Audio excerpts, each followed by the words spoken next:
Well,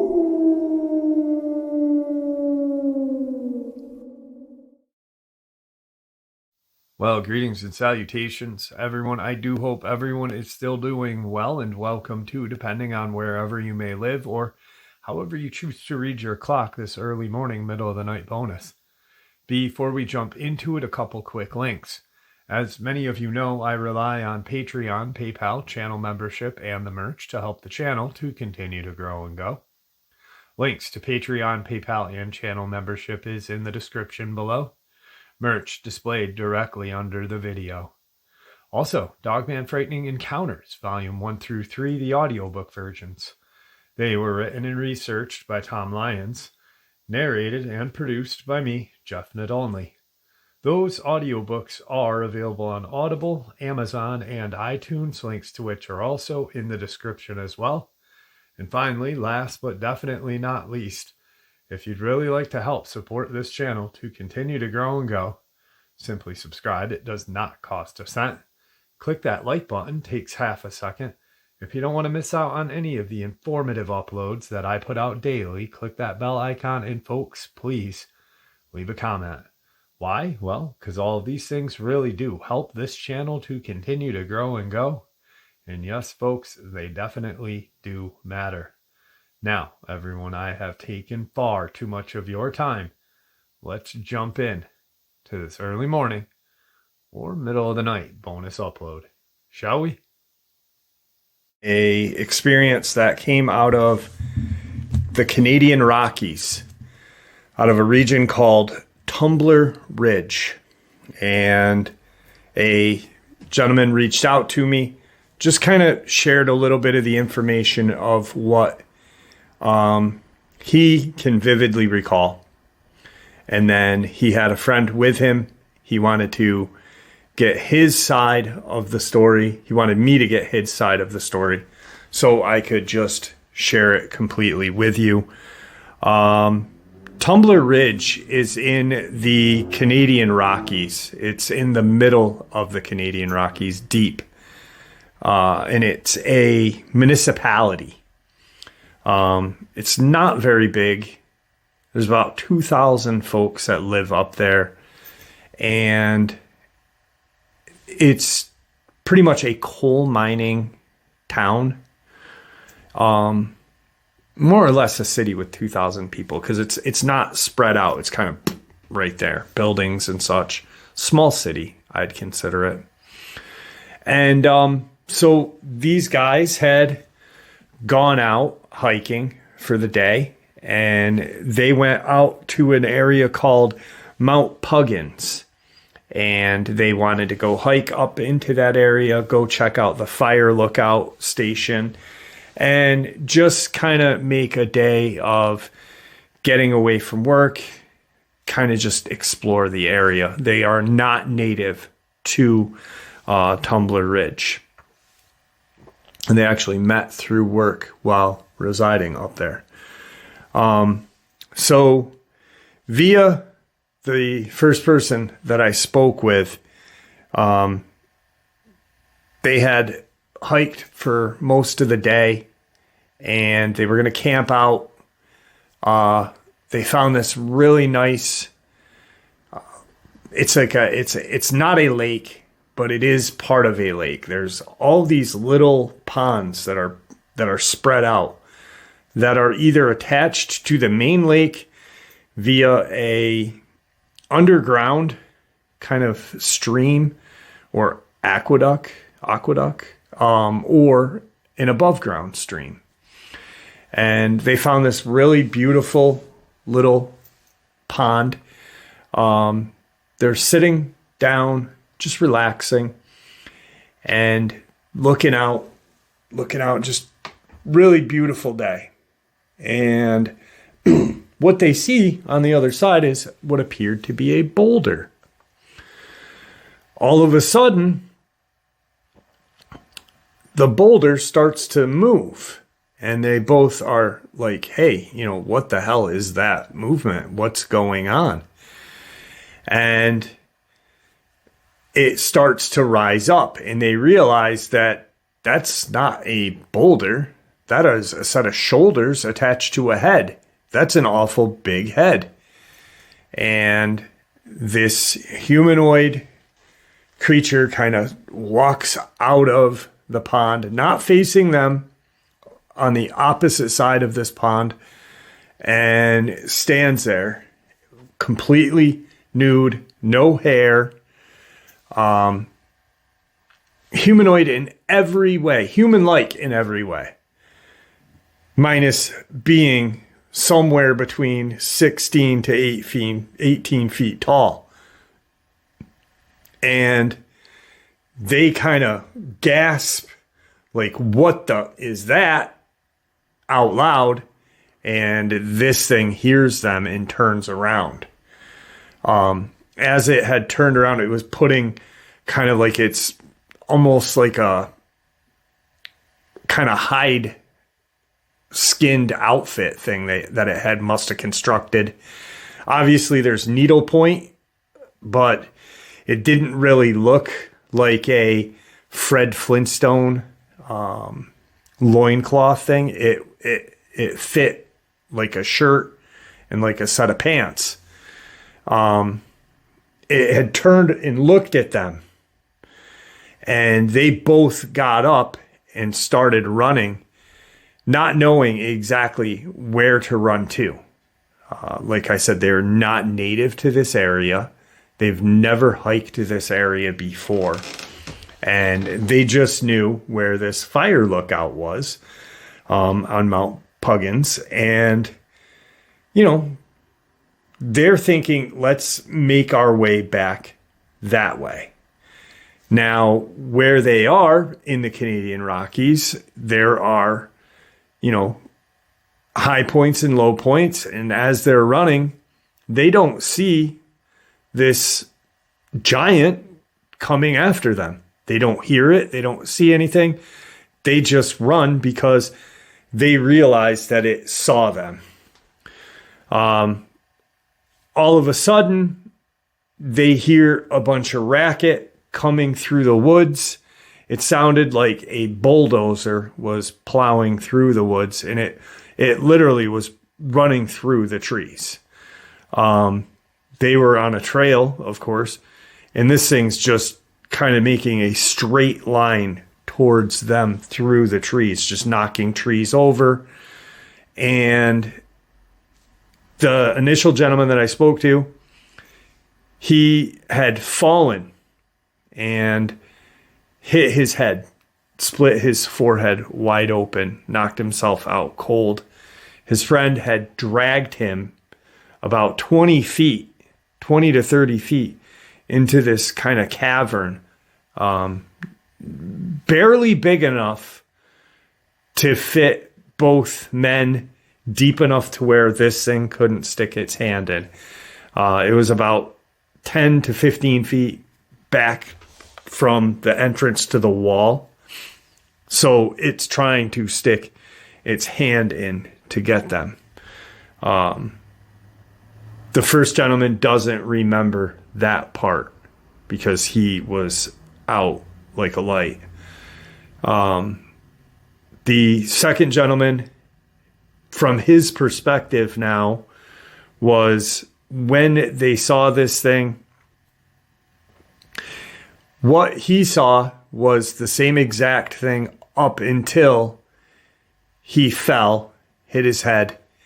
This thing looked down into this cavern and stared at them. It did have a very human-like face. He said that it didn't resemble any kind of primate face. It didn't resemble a Bigfoot face. It didn't have that kind of broad nose, like a caveman, and how you would think a giant would look like. He said that it had almost Anglo features to it. It was very white. It had kind of this sandy blondish hair. Not blonde and not brown. So just this sandy blonde hair. and it had green eyes when it looked down through this cavern opening at them. It's sticking its hand in trying to get their legs or any part of their body. He's trying to keep his friend's legs away, hoping that his friend will wake up and not freak out and kick his legs out or kick him out, in a state of panic. His friend does come to at some point when this creature has now stood up, and all you can see is its feet and about up to its shin line. And it starts walking kind of around. He can see it kind of almost like do a 360. They can feel the vibration behind them, like it's looking for a back entrance to this cave to see if it can pull them out. It comes back, and it has a stick, like a tree, pretty much a tree. It'd be a stick for us. This thing's 18 feet tall, and it's jamming it in. He had gotten hit 2 or 3 times and received broken ribs and some lacerations on his chest. Finally, the thing kind of gave up and started to walk away. His friend is now awake, bleeding, and they are kind of stuck where they're at. They can't go out because they can't see. They can't see outside of this cave. So he kind of reaches into his pack, gets his first aid kit, tends to his friend's head damage, starts tending to himself, and realizes, I'm having a hard time breathing. This thing broke some ribs, like sticking that stick in there. We need to get out of here, or I'm not going to do well. My running ability is screwed at this point. But he is more coherent than his buddy, the first guy that I had spoke to, because obviously he's concussed. He then crawls to the entrance of the cavern and looks out, and he doesn't see a thing. It's starting to get dark. They got a couple of hours left of daylight. And so his friend is now more coherent, still concussed, obviously. But he's like, we need to get to the fire lookout. I'm having a hard time breathing. My ribs are broken. You're bleeding profusely from your head. Are you capable of walking on your own? Or should I go out on my own and try to get to this fire lookout myself? The decision is made roughly 45 minutes later. Now we're talking 2 hours. Time had passed from this thing walking away. Mind you, they didn't see which way it went. They just feel like that it went back to where it had come from initially, which would be that pond. So they make the decision, let's push on. If this thing's going to get, one of us, it's going to get both of us. We'll die fighting this thing. I'm not going to die out here alone, and I don't want you dying out here alone. So they crawl out and they start hiking towards Mount Puggin's fire lookout. So they make the decision to start walking. They figure roughly they are about an hour from where the Mount Puggin's lookout would be, which would put them about an hour and a half away from where their vehicle would be to get out of there. So they start walking. It's going slow. It's starting to get dark, but they're not hearing anything. They don't hear any kind of stomping, any kind of smashing of trees, but they do hear nature. So at that point, they're like, all right, as long as we can hear birds and any kind of, native animal to this area, we're good. What do we do now if we hear the stomping coming out? Where are we going to go? How we're well away from our cavern where we were. There's not too much safety from this thing. Obviously, this thing is going to plow through trees. We can't outrun it. We can't outfight it. The best thing we can do is stand our ground. That's the decision they come to. And they start, they're half an hour in, and they start to get this just really weird feeling like, haven't we seen this embankment before? Or did we pass this cliffside 20 minutes ago? Just this kind of deja vu feeling, like very strange, like we've been here. Are we going in circles? Obviously we're not. They got a compass with them. They know, they're going in the right direction. But the landmarks are strangely the same, which they weren't coming in.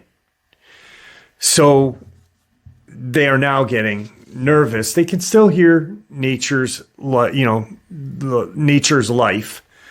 But now they're freaking themselves out because of the landscape looking very similar to places they've passed, 20 minutes ago, 15 minutes ago, and they just keep walking. They keep walking the way the compass is telling them is the way back to Mount Ruggins.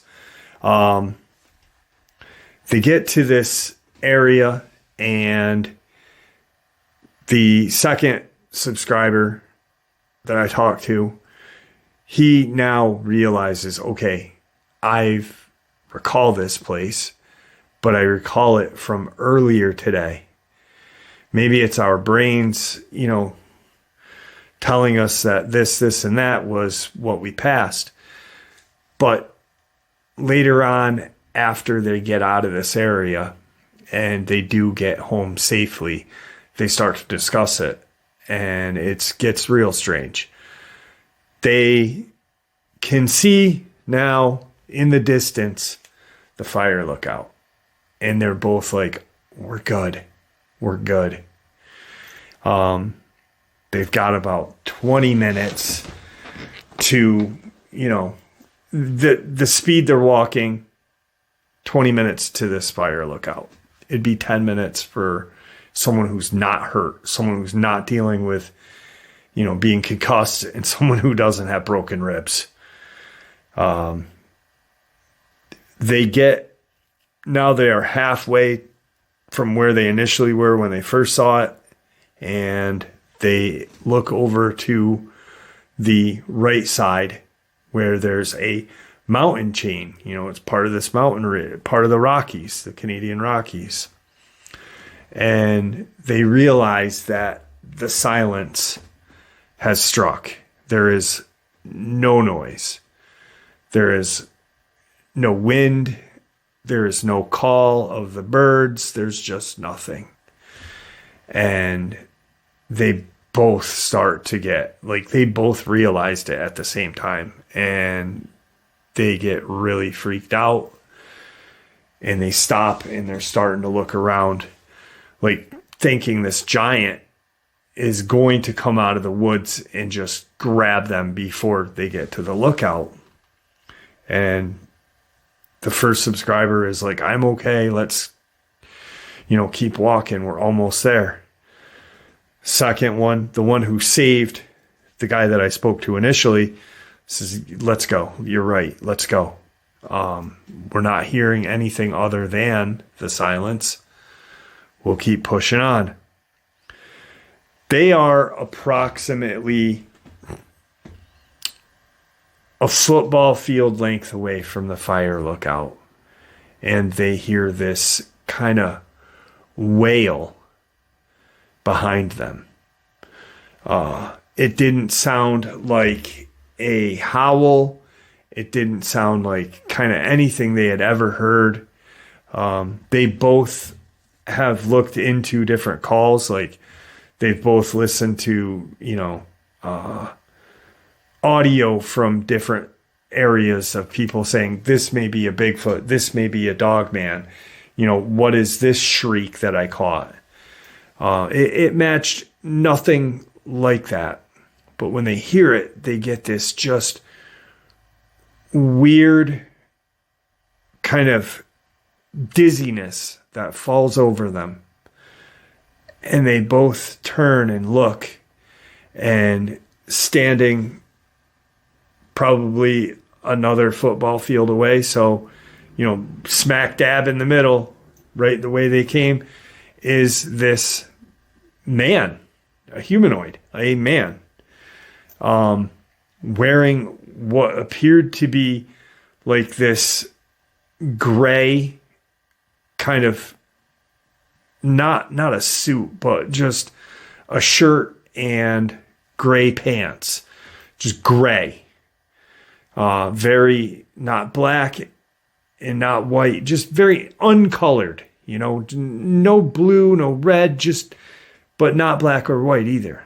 Just this plain kind of terrifying color. And that was the word that the gentleman, the second guy that I talked to, said. It was almost like it lacked in good and evil.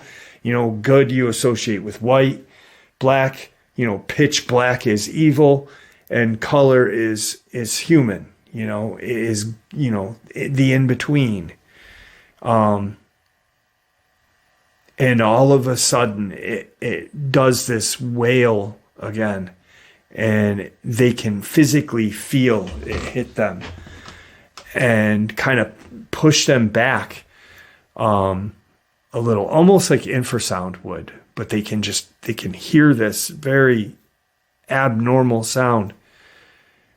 And what they see next, they don't know what or how to classify it, because it stood there and it appeared to be wings just spread out from behind this thing's back, and it just took off straight up into the sky and went back towards the way they had just come, back towards where this giant was at. And at that point, they turn and they watch it fly. And both said it was like 4 wing strokes, and it was just, so fast. It didn't fly like a bird. It flew like nothing they had ever seen. It didn't have red eyes, because I was like, do you think it was like something like the Mothman? And they were like, no, it had human features. It didn't have glowing eyes. Obviously it's getting darker, and it's about a football field away from us, but you could still make out that it had that human kind of design to it. No glowing eyes, and it just shot up into the air. And I was like, well, how big do you think this thing was? And they both said, probably 7.5, 8 feet tall, bigger than us, smaller than this giant that we had just seen, by far smaller. but bigger than us. And its wings appeared to be, 6-7 feet on each side. And it just went straight up. Crazy enough is its wings were the color of its pants, or the clothing it was wearing. So it was gray, these gray wings. They couldn't make out hair. They could make out like human skin. Not African American black, not Caucasian white, but like this kind of combination of both. But not like a reptilian, nothing like that. Just this gray, except it's what, their hands. They could see their hands and they could see its face. Sorry about that. And it was gone, but it was gray. They get to the lookout and there is a fire ranger there. And he is, runs up and sees them. And the guys are like, "Did you just see that?" And he's like, "No, what are you talking about?" And they're like, "Didn't you just hear that, like, kind of wailing?" And he's like, "I didn't hear a thing. What are you talking about? You're bleeding. You're freaking hurt bad. We got to get you out of here." And both guys are like, "Just take us to our car, give us a ride to the car. We don't have a way of getting back to our car." And he's like, "I'm taking you guys to the hospital. You guys are going to the hospital. And you guys can, I'm sure someone will get you to your vehicle. If not, I'll make arrangements to get your vehicle to you, to your hospital, to the hospital." They get in the vehicle and they kind of start asking the ranger questions. Like, they do not say anything about the giant, nor this humanoid with wings that just watched them. Literally was just watching them. And, did nothing to cause them harm, but did cause fear. Because obviously you're going to be, it's going to startle you. You just got chased by this fucking 18-foot monster. And then here's this humanoid that's gray and it's got these wings and it goes straight up and gone. But they hint around to Bigfoot or the paranormal. And, he kind of laughs and says, this area has a history of playing games with people's minds. But I myself have never seen anything out here. I've had some weird feelings, but I've never seen a Bigfoot or any kind of, ghost, any kind of monsters, just weird feelings. They get to the hospital and they are treated for broken ribs, lacerations, concussed laceration on his forehead. And they get admitted overnight. They are in separate rooms and they are, resting. The next morning they figure out, hey, the ranger he had, another ranger come with him to bring your vehicle back. It is in the parking lot out here. When you guys get discharged, we'll give you the keys and you can go home. Soon enough, they're discharged and they head home. They keep everything that happened to themselves, but they discuss it. Like, that was a giant. Yes, they agreed that it was some sort of giant. They start to look into humanoid creatures with wings. But then they start to realize, like, this wasn't like a gargoyle. This wasn't how the people describe the Mothman. Because they're looking at different explanations and sightings of whatever. But minus it being gray, being this neutral color, and having that powerful, like, wail, like just this whoosh, it reminded them of an angel. And, that's literally what both of them said to me. They did talk to one other. They've only shared it with one other guy, another friend of theirs who has gone hiking up in that region. And he has gone past deeper into the Canadian Rockies.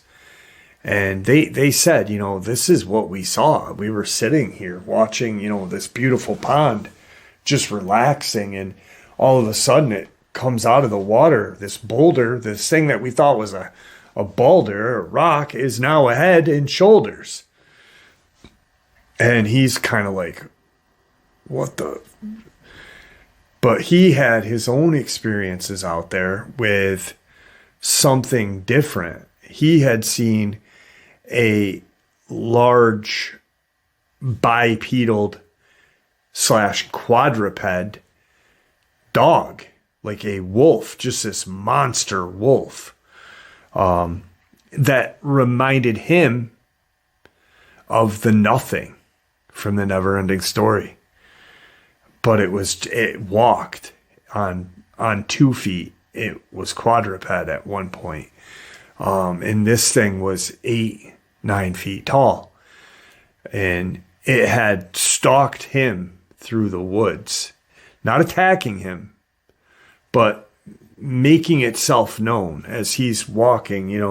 He's on this trail here, and this thing's over here in the woods, just, creeping along, watching him.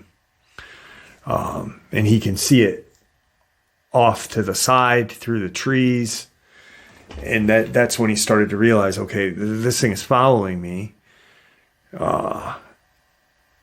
It's walking quadruped. Holy shit. No, it's now walking bipedal. And that's all it did for about an hour. Just watched him as it crept, probably 40 feet away from him. He never heard a growl. He never heard any kind of vocalization. Just that, it's quadruped at one point and then bipedal, and it keeps looking over at him.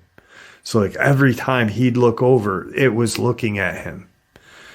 And that was his kind of experience up in that region, which just really blew me away. Cause I'm like, well, that's totally, real strange shit, but yeah, it's connected. I believe that all of these things are connected. So I encourage you guys to map this area out, Tumbler Ridge, and look at it. Look north of Tumbler Ridge, and it's just this really deep, beautiful looking place. There's waterfalls and such out there, and just a really beautiful place.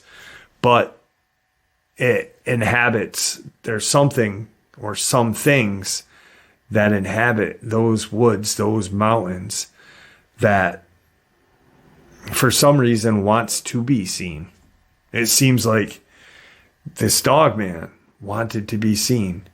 This gray angel, this watcher, wanted to be seen. Otherwise, why would it hit them with that wail, that just, and not an infrasound, because they could hear it. They just fucking bam, and it hit them. And then the giant. It's all connected. And you know, the Canadian Rockies Native Americans have talked about how, you know, strange northern Canada is, you know, especially in the valley of the Headless Valley with the Wahila or whatever. And Rene Levasseur, you know, there's some really, really obscure and dangerous stuff going on up there. So that was the experience out of Tumbler Ridge. Let's jump into today's second portion of the video. All right, so as all of you know, a huge part of my obsession is deep underground military bases, Dolce. And I want to know more. Like, I want to know, and that's another thing that I talked about that day, was Phil Schneider, Tom Castello, Bill Cooper, in their sudden ending. You know, Castello just disappeared after his wife and kid were abducted. Bill Cooper was assassinated by the government outside of his home. Schneider, same way. Mysteriously, his death was labeled a mysterious death. But this is some very interesting information. And it really does kind of put a little more light onto the mystery of Dolce. So, the following information on subsurface anomalies and the Dolce base was compiled by researcher and explorer John Rhodes. Legends from different parts of the globe all tell of an underworld inhabited by mystical beasts of varied forms. I believe that the reptilian race still resides to this day underground, hidden away in dark crevices of the earth and in the depths of our ocean. The evidence supporting this proclamation is also available through recent reports and historical documentation. In the 60s, a subterranean nuclear blast occurred about 30 miles southwest of Dolce, New Mexico, right off of US 64. This nuclear blast was conducted under the umbrella of a project Plowshare and was named Gas Buggy. It has recently been alleged that this particular subsurface nuclear blast was used to create a hollowed-out chute or chimney for development of a substation for a super-secret tunnel system attached to the underground Black Book project base. According to the infamous Tom Castello, another hero of mine, a former Dolce-based security technician, this particular underworld city is a highly secretive base operated by humans as well as reptilian aliens and their worker caste. The commonly encountered Greys, it is here apparently that the multitude of experimentation projects are carried out, primarily genetic experimentations on kidnapped men, women, and children.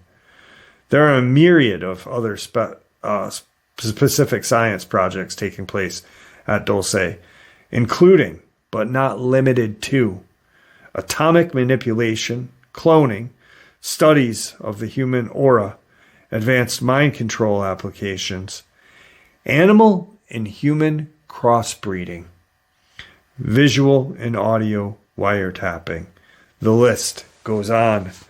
Dolce, New Mexico is a strange place indeed. It's a sleepy little town perched upon the Archuleta Mesa, just south of the Colorado border in northern New Mexico. Tourists pass through it sometimes, see little more than life in the town, other than that of a scruffy dog lazing spread out alongside the dirt road. Some claim that upon entering the town, black vehicles with heavily tinted windows tailgate them until they are outside of the city limits and heading out of Dodge. In addition, several other sources who wish to remain anonymous reported oddities in their work with Operation Plowshare during the 60s. The project was created under the guise of the use of an atomic bomb during peacetime and forged ahead under the umbrella of natural gas exploration.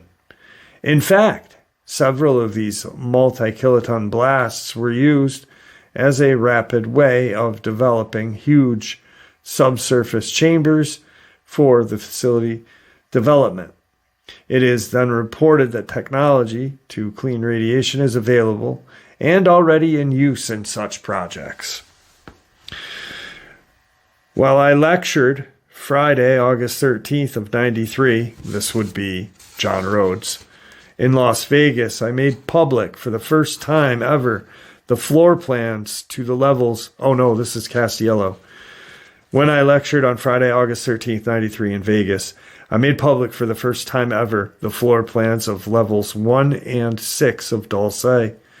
These floor plans were reproduced from the originals that were handed to Tom Castello friend. However, believes that it's time to begin revealing the missing pieces. Sorry, while I was reading that, I kept hearing something out behind me. All right, these floor plans were reproduced from the originals that were handed to Tom Castello's friend. This friend did not previously release the floor plans because they were being used as verification device to the claims of abductees that say they were there. To date, the originals have verified and disproved many stories circulating the field in ufology. This friend of Tom Castello, however, believes that it is time to begin to reveal the missing pieces. The Dolce base floor plan was illustrated as per the originals by Tom Castello, and I released it during my lecture in Vegas. Its layout, when inspected carefully, appears to be extremely strategically planned. From a vertical viewpoint, it resembles a wheel with a central hub and corridors radiating outward like spokes. This hub is the focal point of the entire base.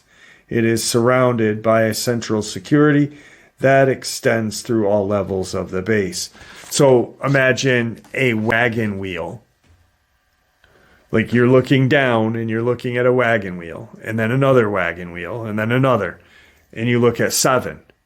And that's the levels of Dolce. I myself believe that there are more levels, and so did Castello and a few others. But they've only talked about 1 through 7, 6 being Nightmare Hall, 7 being even worse than Nightmare Hall, supposedly. I believe this core to be the Achilles heel of the entire facility. It probably contains fiber optic communications and power lines. This would justify its highly guarded and central location, as well as explain its vertical continuation through the levels. With all communication lines and power lines focused toward the hub, it is possible that any one level could be completely locked down by its own security or security hubs from either above or below its own level. This would provide maximum control over the entire facility. So you're on level 3, let's say the aliens and humans of the one world government are on level 3. There's a surge or a delta force coming in. Boom, lock off level 2, lock off level 4, level 3 is secure. All the rest are secure as well, except 1 and 2, because they are in there now. These spokes or corridors radiating away from the central hub lead to numerous other labs in 5 different directions connecting the spokes, and a pentagon is revealed in this display.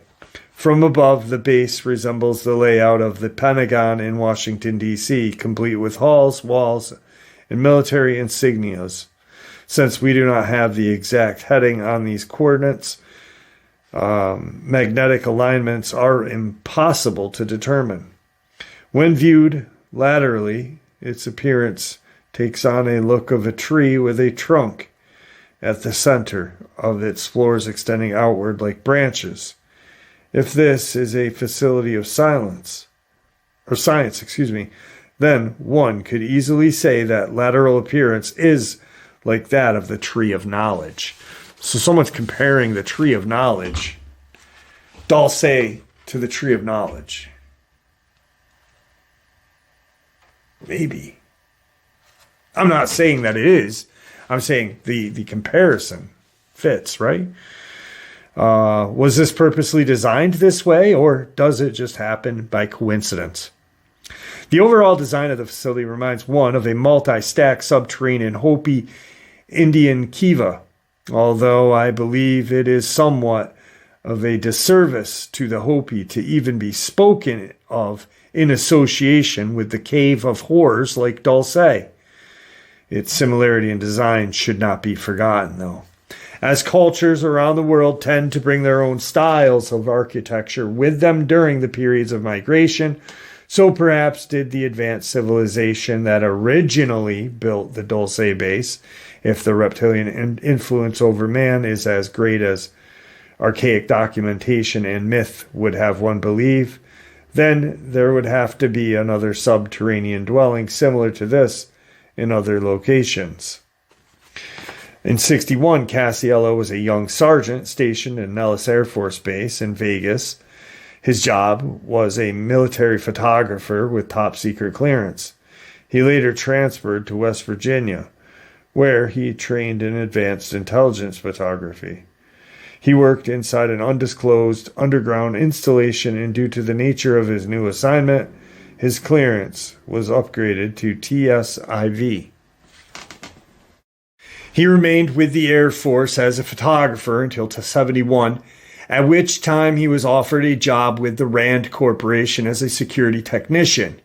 And so he moved to California, where Rand had a major facility, and his security clearance was upgraded to Ultra 3. The following year, he met a woman named Kathy. They married and had a son named Eric. In 1977, Tom was transferred to Santa Fe, New Mexico, where his pay was raised significantly and his security clearance was again upgraded, this time to Ultra 7. His new job was as a photo security specialist in the Dolce installation, where his job specification was to maintain, align, and calibrate video monitoring cameras throughout the underground complex, and to escort visitors to their destinations. Once arriving in Dolce, Tom and several other new recruits attended a mandatory meeting where they were introduced to the big lie that the subjects being used for genetic experimentations were hopelessly insane, and the research is for medical and humane purposes. Beyond all that, all questions were to be asked on a need to know. The briefing ended with several threats of punishment for being caught talking to any of the insane or engaged conversations with others not directly involved with one's current task. Venturing outside the boundaries of one's own work area without reason is forbidden, and most of all, discussing the existence of the joint alien/U.S. government base to any other outsider would generate severe and, if necessary, deadly repercussions. Thomas did his job as his superiors demanded. At first, his encounters with the actual gray and reptilian beings in the base were exhilarating, but soon he became acutely aware that all was not what it appeared to be. Wouldn't you... Yeah, man. How, I guess that's how they did it. That's how they roped him in, if you think about it. You're doing a great job, buddy. You're with the Air Force. Come work for us, the Rand Corporation. And which I do believe Rand owns BlackRock, if I'm not mistaken. But come work with us, and we'll give you some better pay and some more security clearance. And then here you go. Go here. Here's a ton of money, probably triple what he was making in California. And now you have Ultra 7 clearance. Who wouldn't want that? That amount of money, that amount, he's just has a new family, and he probably thinks or probably thought that he was doing good. It was the American way. But wouldn't you be a little suspicious? Don't say shit about these reptilian monsters or these grays that you see. I see a reptilian, I'm immediately going, that's a monster. Why are we hanging out with monsters? Anyway. Thomas slowly began to sense that there was an underlying current of tension existing between some of the personnel and himself. Once in a while, he would walk around the corner, interrupting a series of discussions between coworkers, and as Thomas, a security officer, these talks would die off into a short murmur, and the individuals would part company. One particular day on his job, he was going to a various place on the base to align the security monitoring cameras. When it was necessary, this afforded him the opportunity to venture out and witness things that would stagger the imagination, what I was just talking about. Later, he was reported seeing laboratories that investigated the following: auric energy fields of humans, astral and spiritual body voyaging and manipulation, psi studies, advanced mind control analysis and application, human brain memory recognition, acquisition and transfer, matter manipulation, and human/alien embryonic cloning. That's enough to scare anyone. Rapid human body replication by use of energy/matter transfer, complete with an individual's memory from the computer memory banks, and other scientific advances. Once in a while, Thomas would see some of the horrific genetic creations that were housed in separate sections of the base. These, he knew, couldn't have had anything to do with mental illness or health research.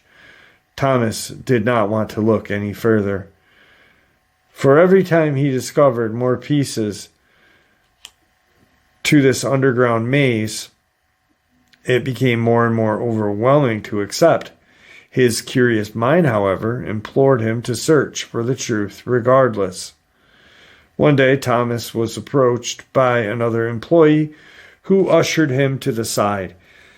Here, he was approached by two other gentlemen that whispered the most horrifying words. The men, women, and children that were said to be mentally retarded were, in fact, heavily sealed or sedated victims of abduction. He warned the men that their words and actions could get them in big trouble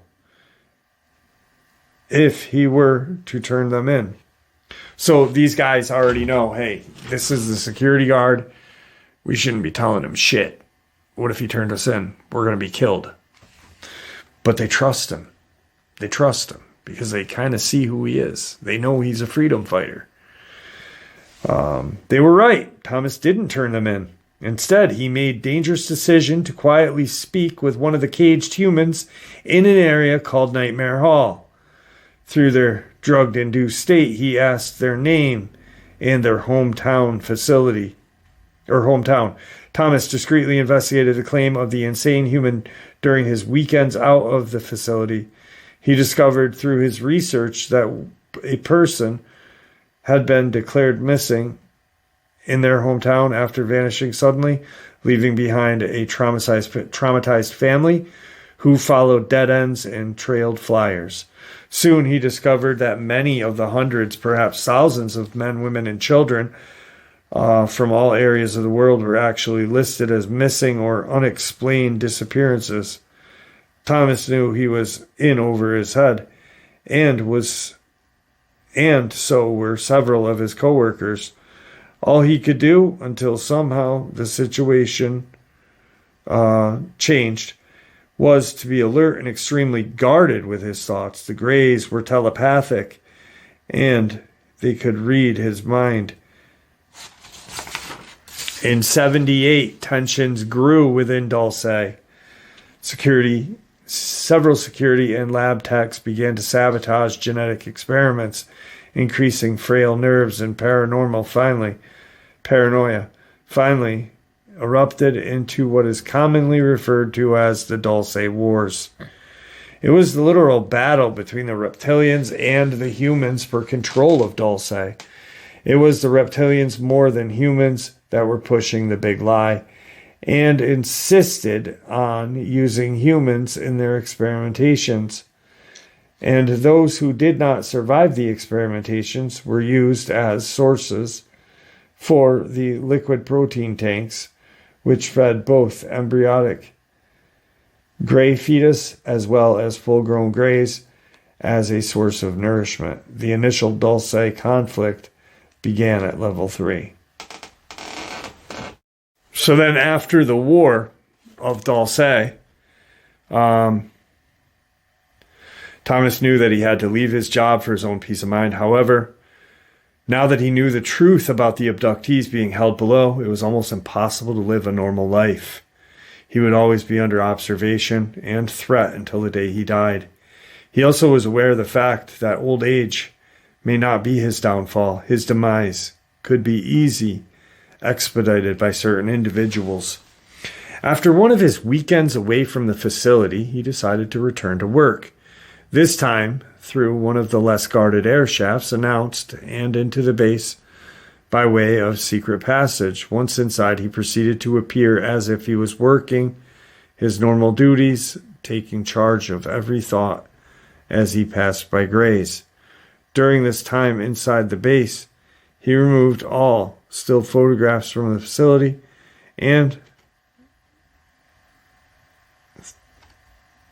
treaties. Still photographs and treaties. This is where it's weird. Authentic signatures between Ronald Reagan and several grays. So it wasn't presidents before, it was Reagan too. You know, like this shit is so deep. Then it gets really sad for Tom. He was then made aware by certain sources that his wife, Kathy and Eric, had been forcibly taken from their home to an undisclosed underground facility for safe holding until he decided to return items that he had taken, which were he had taken photos, film, paperwork, several packages that instructed several different people who he trusted explicitly. He also knew that his family would most definitely become permanently missing due to some tragic accident. Tom was at zero option. He quickly dissolved into a lonely life on the run from state to state, border to border, motels to sofas, always looking behind him, trying to find the best to look ahead. So he knew that his wife and son were done. And then this is, you know, you look up this man's name and they really destroy this man's name. Perhaps the only way to tell for certain would be to do as the unsung hero Paul Benowitz suggested. That is to make a full-scale military assault on the base, conquer the aliens, whether they be genetic creations or true alien or both, and bring all activities there under full congressional oversight. I am sure that there will be no lack of potential military recruits for this type of assault. After all, tens of thousands of young American men have in past been sent off and died to protect the CIA drug running operations in the Golden Triangle, to give their lives for the UN or New World Order, which the UN is the New World Order. Or in wars that were never meant to be won. That's what we've been fighting since I was a kid. You know, wars that were never meant to be won. Vietnam, Afghan, Iraq. You know, we won because we pulled out and we fucked everybody up. But did we win? Did we really win? Was the job done? Like World War II, we won with the help of other countries. World War I, we won. You know, Korea War, kind of, but after all that, that's when wars just were not won. They were just designed to be fought.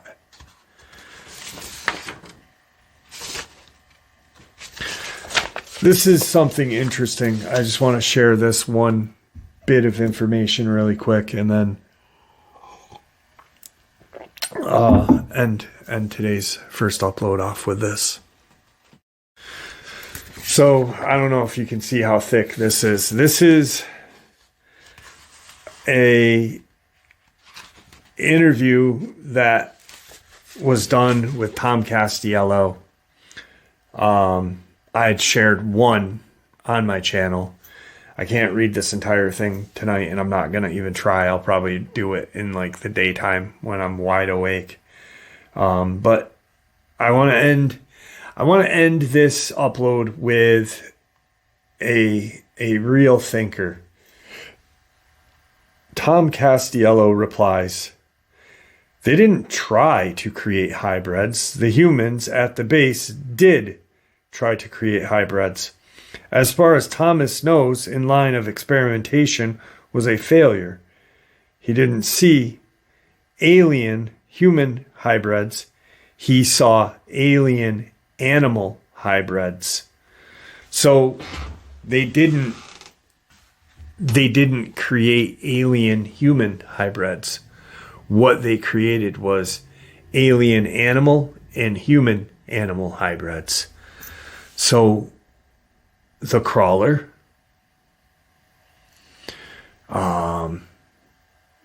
did they genetically manipulate and possibly create the Dogman thousands of years ago? Because the reptilians weren't just like, here in the 1900s. They were here thousands and thousands of years ago. Were these monsters created genetically?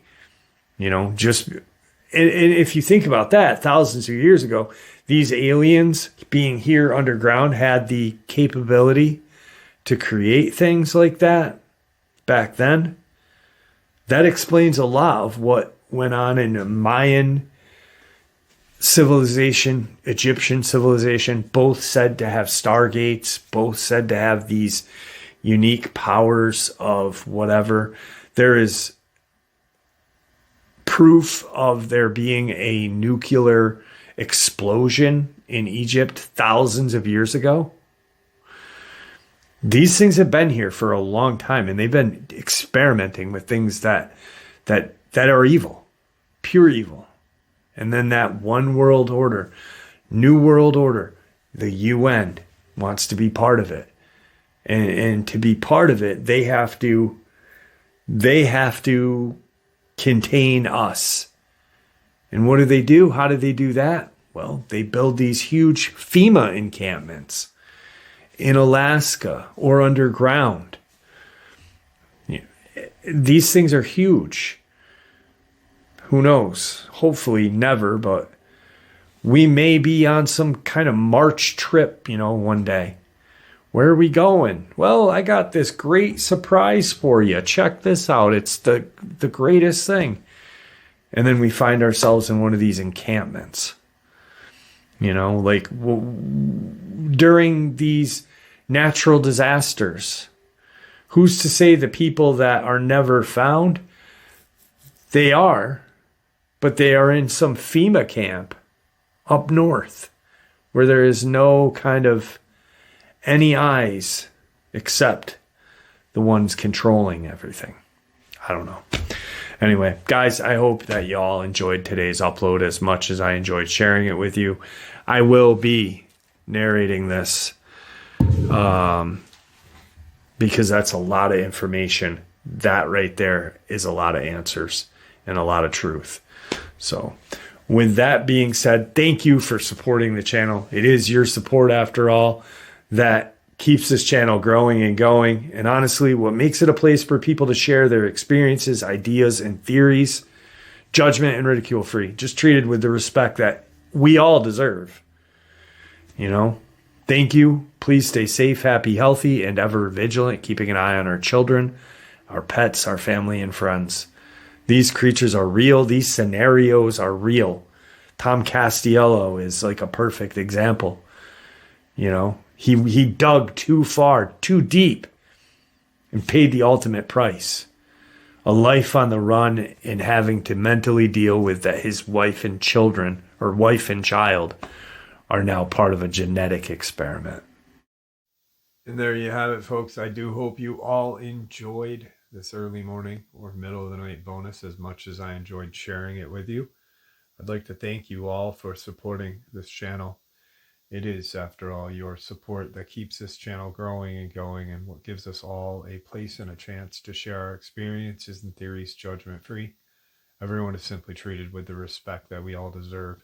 That is because of all of you, so thank you. Please, everyone, stay safe, happy, healthy, and ever vigilant, keeping an eye on our children, pets, family, and friends. These creatures are real. They are out there and dangerous. Share this information with those you love and care about, and it may just help save their lives someday. Until next time, never stop asking questions, never stop searching for the truth, and God bless you all.